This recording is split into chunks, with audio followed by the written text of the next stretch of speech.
here's the deal. I was on Schmoop. Who schmoops in here? I schmoop every day. She got stickers. I use that. You do use that. Okay, so I was on Schmoop, and actually what we're doing today, obviously Writer's Workshop, but we're going to be working on pulling together what you've learned from your family interview, what you've learned from doing your little life map into creating this family narrative, okay? Mm-hmm. And we're going to look at how Steinbeck crafts the family narrative of the Joads, right, as an example, and use some of his techniques because I think he's brilliant. He's a master. But before we do that, I want to take you up to, I found this video on Schmoop, and it is so darling. It cracked me up. I hope you find it hilarious too. There's one error in it. There's a flaw in the storyline, so I want to see if you can catch it. And I'm going to stop it right where we're going to stop with our excerpt today, okay? Are you ready? Can I hit the lights over there? Sticker. Yeah, if you can figure out the flaw, but you got to raise your hand because I think it's going to be fairly obvious. Heather, what's the matter?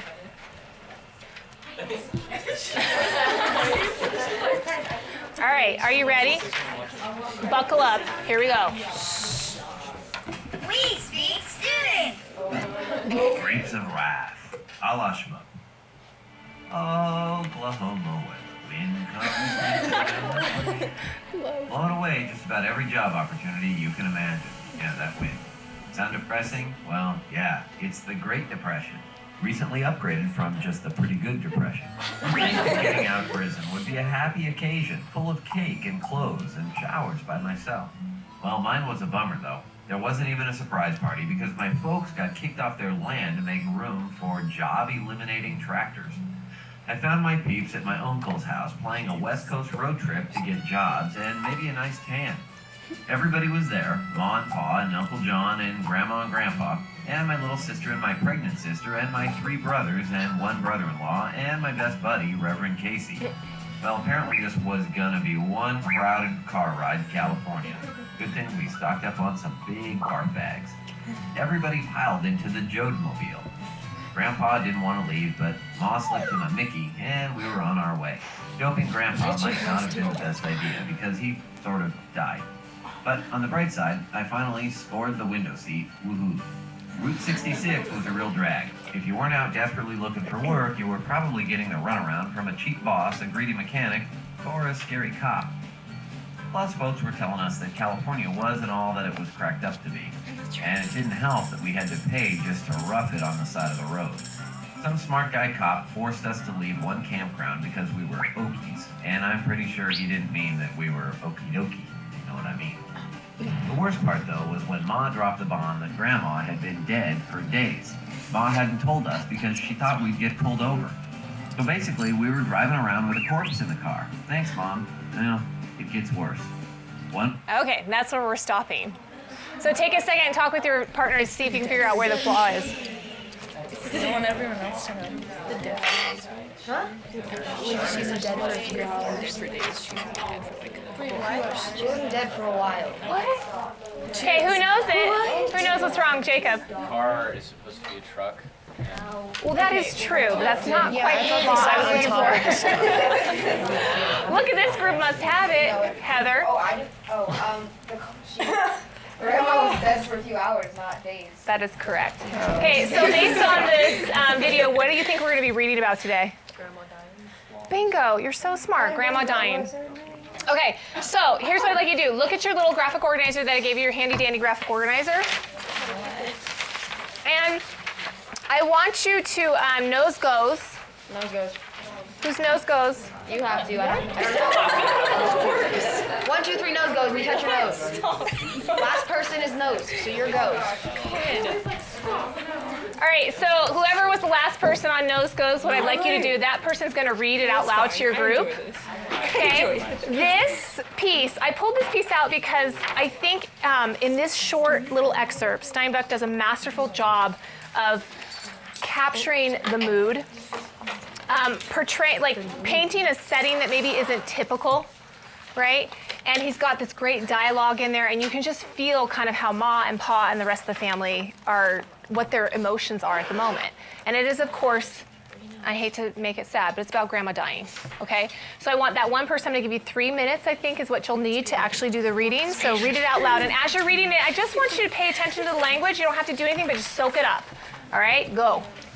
The family on top of the load, the children and Connie and Rose of Sharon and the preacher were stiff and cramped. They had sat in the heat in the front of the coroner's office in Bakersfield while Pa and Ma and Uncle John went in. Then a basket was brought out and a long bundle lifted down to the truck. As They had sat in the heat at the front of the coroner's office in Bakersfield while Pa and Ma and Uncle John went in. Then the basket was brought out and the long bundle lifted down from the truck. They sat in the sun while the examination went on, while the cause of death was found and the certificate signed. Al and Tom strolled along the street and looked in the store windows and watched the strange people on the sidewalks. At last, Pa and Ma and Uncle John came out and they were subdued and quiet. Uncle John climbed up on the load. Pa and Ma got in the seat. Tom and Al strolled back and Tom got under the steering wheel. He sat there silently, waiting for some instruction. Pa looked straight ahead, his dark hat pulled low. Ma rubbed the sides of her mouth and her fingers and her eyes were far away and lost, dead with weariness. Pa sighed deeply. There wasn't nothing else to do, he said. I know, said Ma. She would have liked a nice funeral, though. She always wanted one. Tom looked sideways at them. County, he said. Yeah, Pa shook his head quickly as though to get back to some reality. We didn't have enough. We couldn't have done it. He turned to Ma. You ain't to feel bad. We could, no matter how hard we tried, no matter what we done, we just didn't have it. Embalming and coffin and preacher and a plot in the graveyard. It would have took 10 times what we got. It took the best we could. I know, Ma said. I just can't get it out of my head. What a store she set by a nice funeral. Got to forget it. She sighed deeply and rubbed the side of her mouth. That was a pretty nice fellow back in there. Awfully bossy, but he was pretty nice. Yeah, Pa said. He gave us a straight talk. All right. Ma brushed her hair back with her hand, her jaw tight. We gotta go, she said. We gotta find a place to stay. Try and do the accent. I love that. Fellas go hungry. That was never Grandma's way. She was always a good meal. She was She always ate a good meal at the funeral. Where are we going? Tom asked. Pa raised his hat and scratched along his hair. Camp, he said. We ain't gonna spend what's little left till we get work. Drive out into the country. Tom started. Are you doing accents for So me? we're just gonna read the questions. I love that. Okay, are we finished? Did you read it? All right, so now what I'd love anybody who feels that they could master reading this to the class. Hector, are you going to give us accents too? Okay, we're going to experience Steinbeck today. We're not just going to read it, we're going to experience it.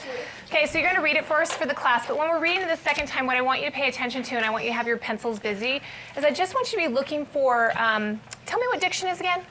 Choice of words and writing. Look at you. That's what I'm talking about. I want you to be paying attention to his word choice, his diction, right? I want you to be paying attention to really look for how he sets the setting. Like, what is it in there that he's doing that gives you a feel for the place that they're at? And I want you to be thinking about the dialogue and how he does the dialogue. And I want you to underline the things that you think are, striking or different or perhaps, I don't know, genius, because it's Steinbeck. Okay, so you're just doing a little bit of annotation as you're going through, just underlining things. Okay, Hector, do you want to come front and center, or do you want to do it there? I think it goes front and center. Come on up. Take the helm.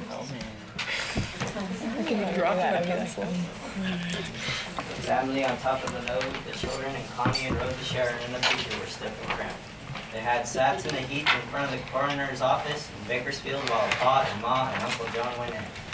Then a basket was brought out and a long bundle lifted down from the truck, and they sat in the sun while the examination went on, while the cause of death was found and the certificate signed. Al and Tom strolled along the street and looked in store windows and watched the strange people in the sidewalks. And at last, Pa and Ma and Uncle John came out, and they were subdued and quiet. Uncle John climbed up on the load. Pa and Ma got into the seat. Tom and Al strolled back, and Tom got under the steering wheel. He sat there silently, waiting for some instruction. Pa looked straight ahead, his dark hat pulled low. Ma rubbed the sides of her mouth with her fingers, and her eyes were far away and lost, dead with weariness. Pa sighed deeply. There wasn't nothing else to do, he said. I know, said Ma. She wouldn't have liked a nice funeral, though. She always wanted one. Tom looked sideways at the county, he said. Yeah, Pa shook his head quickly. as though to get back to some reality, we didn't have enough. We couldn't have done it. He turned them off. They went to feel bad. Couldn't no matter done it. Embalming and a coffin and a preacher and a pot in the graveyard. It would have took 10 minutes, 10 times what we got. We done the best we could. I know, said Mom. I just can't get it out of my head what store she. Oh, speaking British. I just can't get out of my head what store she. I have to forget it, she sighed deeply and rubbed it out of her mouth. That was a pretty nice fella in there, awfully bossy. But he was pretty nice. Yeah, Pa said. He gave us the straight talk, all right. Ma brushed her hair back with her hand, her jaw tightened. We got to we got to find a nice place to stay. We got to work and settle down. Don't use the letting the little fellas go hungry. That was never Grandma's way. She always had a good meal at a funeral. Where are we going? Tom asked. Pa raised his hat and scratched among his hair. Camp, he said. We ain't gonna spend what's little left till we get work. Drive out in the country. Tom started the car.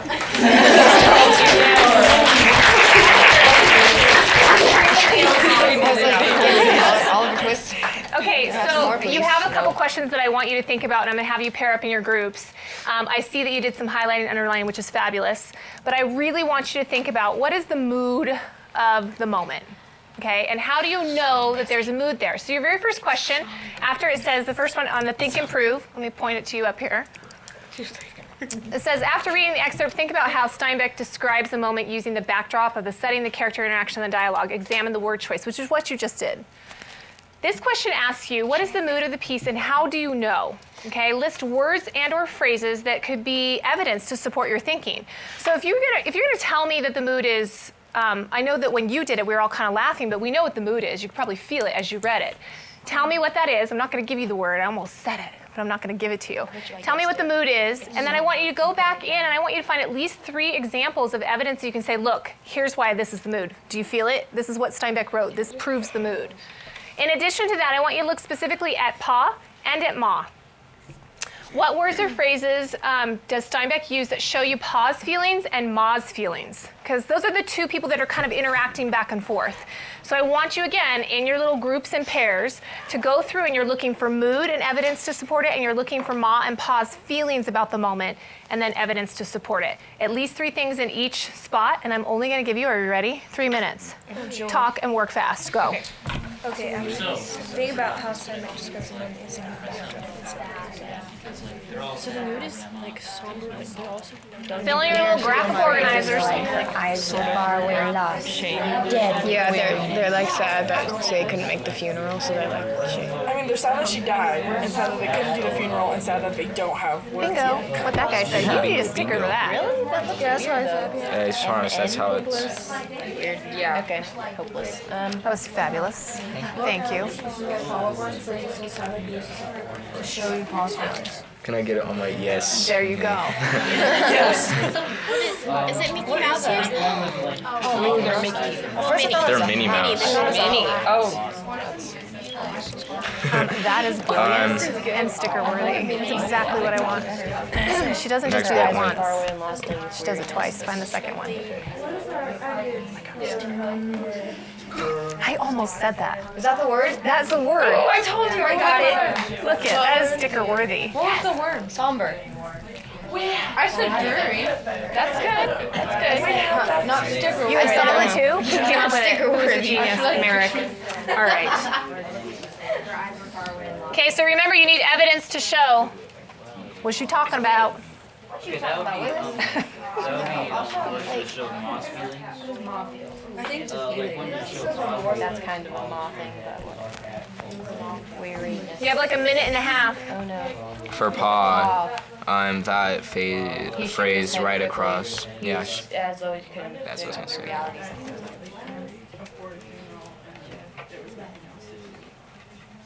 I can't write. Pulled low. It got really quiet. What was Pa's feelings? Mom. No, Pa. Oh, I love how you're Shook his drawing the head arrows. That's excellent. as though to get back to some reality. I like it. That's weird wording, though. To get back to some. As though to get back to some reality. I find myself thinking in like an accent after I read it. Right? Anyone? Like whenever I'm reading what they're saying, I'm just like in my head. I'm just like I'm Southern. Yeah, basically. It happened. Yeah. Tired. Hard. Jay done? You done? Oh. You're almost done. Let him finish, and then you can talk cookies. And Paul kind of like reassuring that he did everything he could. Because he still feels bad that he couldn't give her a funeral. How are you guys doing? So failed attempts at self-reassurance. Yep. Okay, I'm giving you 1 minute left, so Doesn't say that there. After examining the all writing, you're doing think are those about first why 3 diction questions. matters.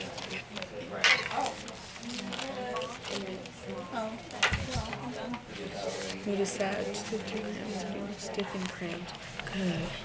Pa sighed deeply. We don't have to do that. Oh, okay. What else for Paul? Yeah. Yeah, I need one more for Paul. We gotta find a place to stay. Pa shook his head quickly as though to get back to some reality. Yeah, I did that. Yes. Yes. I referred you to my other What did you say? We gotta find a place to Her stay. jaw type. I have some. Her jaw type. Okay. Excellent. Thank you. You're welcome. Okay, 3 seconds to kind of wrap it up. Think about why diction matters to a piece of writing, period. Not think No, about why it's diction matters to thinking a piece of about why writing. diction matters to a piece of writing. It doesn't make sense, though. It's supposed to be a command. Think about something. But she's Like- making it seem nicer. Yeah, she's just like, I don't want to actually tell them what to do. Let's just say, like, question mark. Like, are you going to do? Are you going to think Yeah, about I'm it? gonna take that as a suggestion.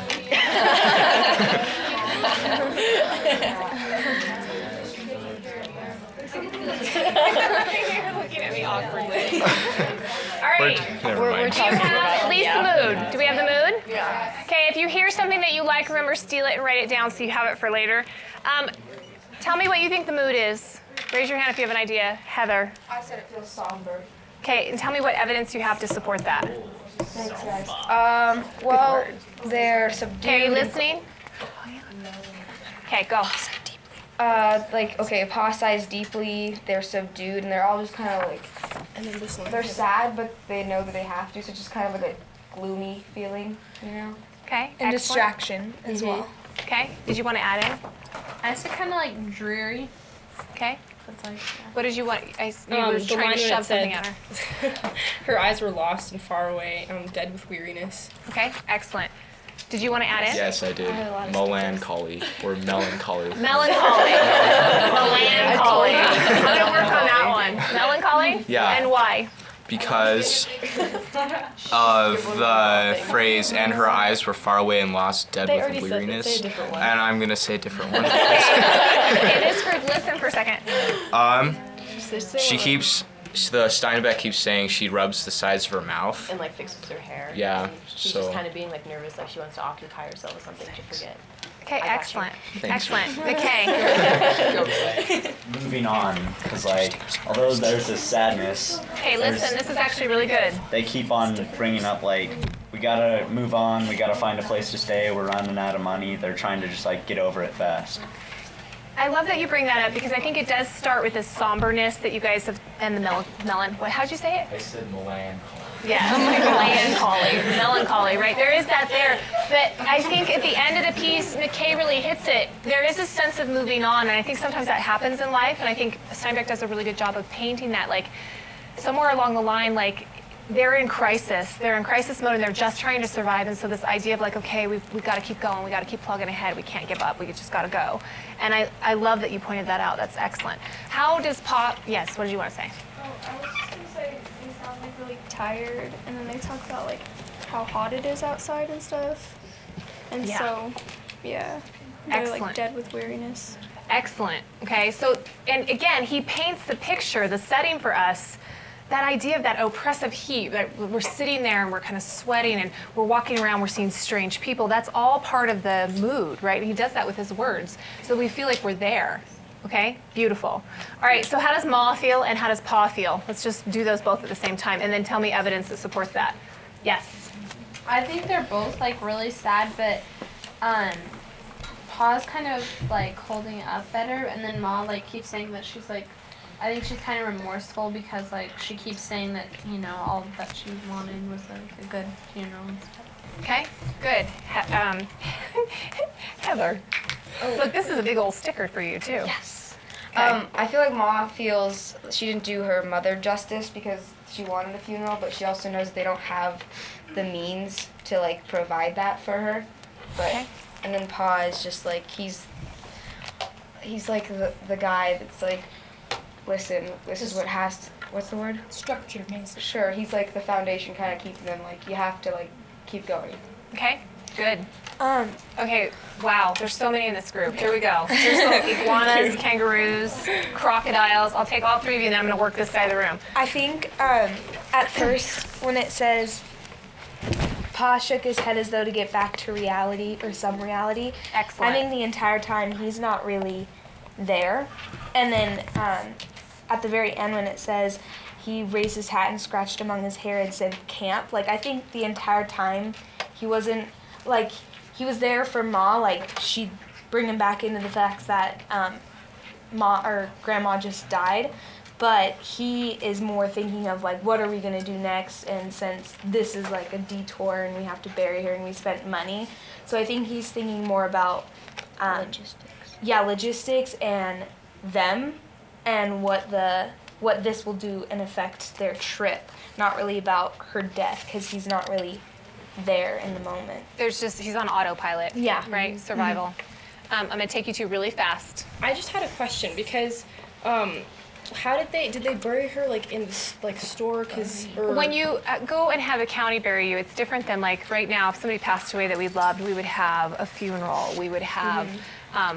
You'd either bury them or cremate them, but there would be a spot for them and a marker, like a grave marker or something like that. If you bury them, you would embalm them. But when you hand them over to the county, that's basically like they're going to get buried, but it's not going to be all the pomp and circumstance. It's not going to be like the preachers there like, God bless this woman as we put her into the ground. And so it's this is going to go into a whole other conversation that maybe we'll save for Monday, but it's this idea of taking care of your loved ones, right? And they can't take care of her in the way that they feel like they should. And I think Steinbeck paints that beautifully for us. Did you want to add one more thing in? Yeah, I was just going to add something along the lines of what Emma said.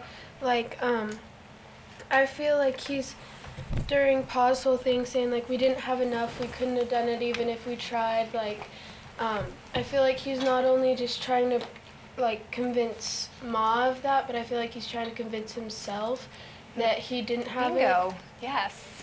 Excellent. That is excellent. Yeah. And did you notice his hat? He does something with his hat in the beginning. Pulls it down low. Down low. And did you notice that? And then at the end, he adjusts his hat again. Again, I don't think that it's on accident. I think Steinbeck does that as kind of a clue that, okay, we've got to move on. We're sad, we're moving on. Did somebody over here want to add Ma or Pa? They did kind of like, you just A+'d it over there, right? Okay, so let's, I know, Bella's going to work that out with you later. All right, so let's take a look at the other questions. So after examining the writing, think about why diction matters to a piece of writing. A diction is what? Choice of words in writing. Okay. So think about why Steinbeck is using certain words. What is that? In addition to that, I want you to think about why does syntax matter? What is syntax again? The way words is used in a piece of writing. The way you use them to form what? Sentences. Sentences, right? So how he's structuring his sentences. In fact, somebody really had a great point last period. I'm going to see if you can catch it again. So I want you to talk over with your group. What is he doing with his diction and what is he doing with his syntax and how does that lend into the piece, the mood and the overall tone? Okay, and how Ma and Pa are feeling. So I'm going to give you like 30, now 2 minutes? Well, he uses the dictionary. Go. Not the dictionary. Put an answer down. Yeah, I mean, No, I was going to say 30 seconds and then I was like 2 minutes. 2 minutes is realistic. Okay. Make sure that he doesn't have too much dialogue and then too much describing. He like switches them off, but he uses it like He never uses the same word twice except if it's on purpose. Yeah. If he uses something twice, then it's because it has a reason, like with the hat thing. And then with the syntax, I thought his sentence structure was fine, but the one thing I don't like is as though to get back to some reality, because that just sounds awkward to me. As though to get back to some reality. Yeah, because like I was reading it, I was just like, and I had to like sound it out in my head. I couldn't just like go through it. I know. So I was just like, It's the one place where it kind of jolts. Yeah, the rest of it is just kind of flows. Yeah. And then the rest of that, just the one little section. I'm Isn't like, that why? funny how like one thing can throw a piece? Yeah. Excellent pick. Thank you. You see that, guys? I'm excellent. He just chooses good word choice. Thinks about what he's gonna write. Yeah, I really like the word choice with like how he changed it from like weariness to subdued, because it all kind of gives that same like tired. You just feel like something's heavy on you, when you read it. I feel like, and just using all the different ones instead of exhausting it, it kind of emphasizes it. Yeah. You know what I mean? Like without like saying like putting the mood too forward and just so that's the only thing you get is the mood. Like you still get the story, but the mood just kind of is just like settles. Yeah. That's deep. Yeah, he doesn't ever say the same descriptive word twice. Like even when he keeps repeating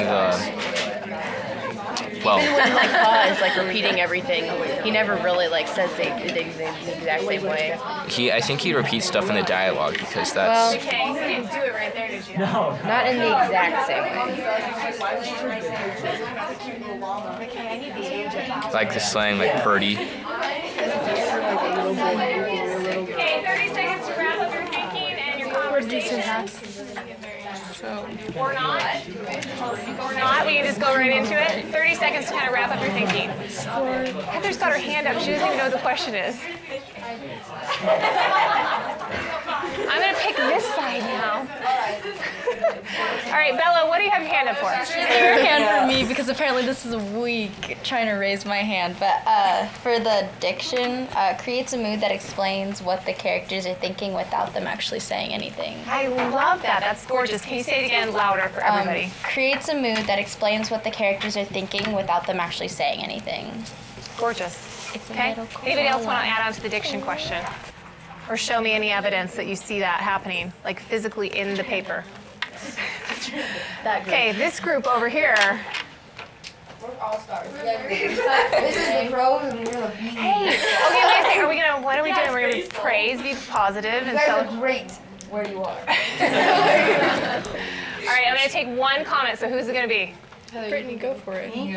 Well, we said about the dialect, like the way that people talk, so you feel like you're part of that like group and like you're there with them because the way they talk is informal, so it's not like you're observing it, but you're still like with them. Okay. All right, let's talk about the syntax. What's happening with the syntax? What's he doing with his sentences? Do you see anything? Yes? Tell me. He said that the way he creates the dialogue kind of defines each character. So you can hear the accent when you read it that they're from Oklahoma. So you can kind of just tell, like, no, how did you say it?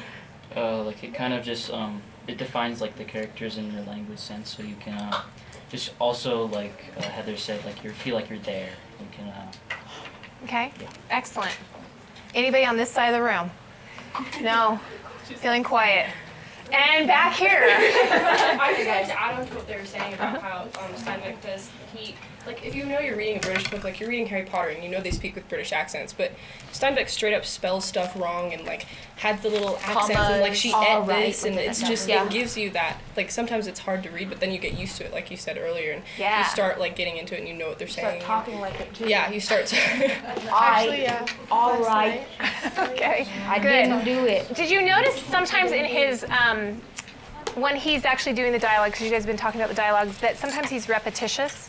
Like the character will say the same thing more than once within like that same like moment.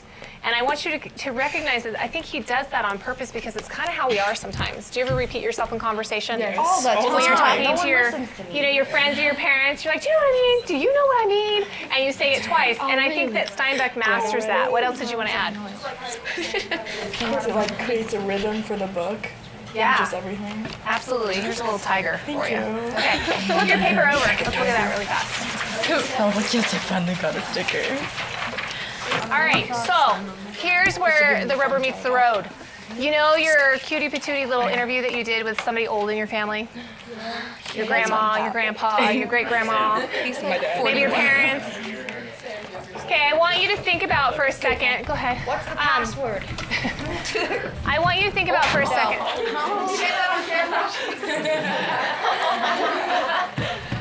Okay, focus, because I have 10 minutes and I want to explain where we're going with this. Okay, so I want you to think for a second about the person that you interviewed.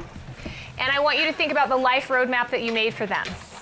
What Steinbeck has done in this little excerpt, right, the reason I pulled it is because I think it's concise and it's beautiful, and he takes us there into a moment.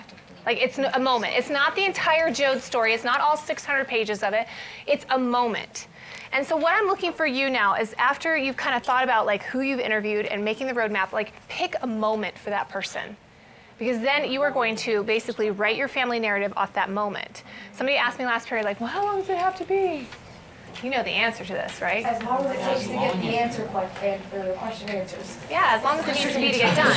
So, but what I'm looking for specifically, and what we focused on in this particular excerpt, is we looked at how Steinbeck used his diction, right, his words, to create a mood, right, to place us into the setting of the situation, like we're there, how he uses his dialogue to further his piece, and how he creates his characters. And what I love about this is I think you could pick up this piece, and whether you've read The Grapes of Wrath or not, you're gonna feel exactly what he intended you to feel, because that's how well it's written. Do you know what I'm saying?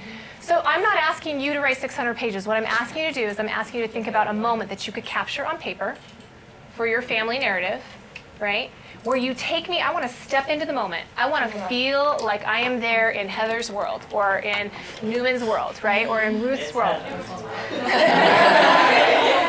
I want to feel like, hang on one second, I want to feel like when I step into it that you've chosen just the right words to take me there in the settings, that you've picked the right character, whoever should be about the main person that you interviewed, you did your family interview on. I'm going to feel like I know that character, that I can sit down and be like, I'm having, lunch with your sister, right? Because I feel like I know her, because you're describing her to me with your words, with your diction. And I want to feel like that there's a conversation piece in there. There's that dialogue element, because I think that adds so much to the character development, right? So we're looking at setting, mood, using your diction to create really good characters and really good dialogue. And when I talk about dialogue, I'm not talking like, Mother, could you please pass the butter for my breakfast, right? Like, what is it? Let me get that butter. Give me that butter, right? It'd be Gimme. Right? And Steinbeck does that, right? You guys were all like, what does et mean? E-T. What does it mean? Yeah, but remember the first time you encountered it, you're like, what is he talking about? And purdy? How do we spell it in Steinbeck's world? P-U-R-T-Y. Okay, so think about the way that your person, your family relative speaks, and make sure that the dialogue is authentic to that person. Somebody was sitting back here last period and they go, okay, I want to tell the story of how my grandparents met, that it involves a really bad word that my grandpa said. Can I do that? And I said, well, okay, first of all, I know this is going to shock you, but I've heard those bad words before. What? Have you said them? And no, of course not. And I said, but in addition, it would be a disservice to the moment if you weren't authentic to it, right? So if you have to throw in a word there that you're like, you're cringing a little bit because you're like, Newberry's going to read that, right? Go ahead and throw it in there if it's true to the moment. Now, that doesn't give you carte blanche to just be like, bleep, bleep, bleep, bleep, bleep, bleep, right? But I am looking for authenticity. Okay, so I have 6 minutes. You said 6. I know, I do that all the time. That's why I don't teach math. What I want you to do right now is that before you leave, you have 1 minute. That's it. 1, to decide what is the moment that you are going to flesh out. And I want you to write it under number 3 where it says reflect. It says over the past week you've interviewed a family member and learned some new things about your family history. Oh, those stories are part of your story, part of who you are. Now you got to pick one. Write it down. You have 1 minute to do it. Are we writing like that last lesson you gave us where you had that longer? Yeah. So but it's like a longer one? Mm-hmm. Okay. Mm-hmm. That was like a practice run. Okay. Yeah. You know when she did her story about the pomegranate and her brother in Las Vegas? It's like that. Just Are you passionate about it? basically that. Then the answer is yes. Okay. Well, if you can do it in those 2 paragraphs, you can do. I'm gonna do it in 2 paragraphs. That's my challenge. Wait, what? Is this yours or like set in a moment in your This is yours. Like, oh, the pomegranate, and you had to write like. Okay, you focus on you focus on Newman, you focus on Will, and let Sam get to work. You gotta pick one.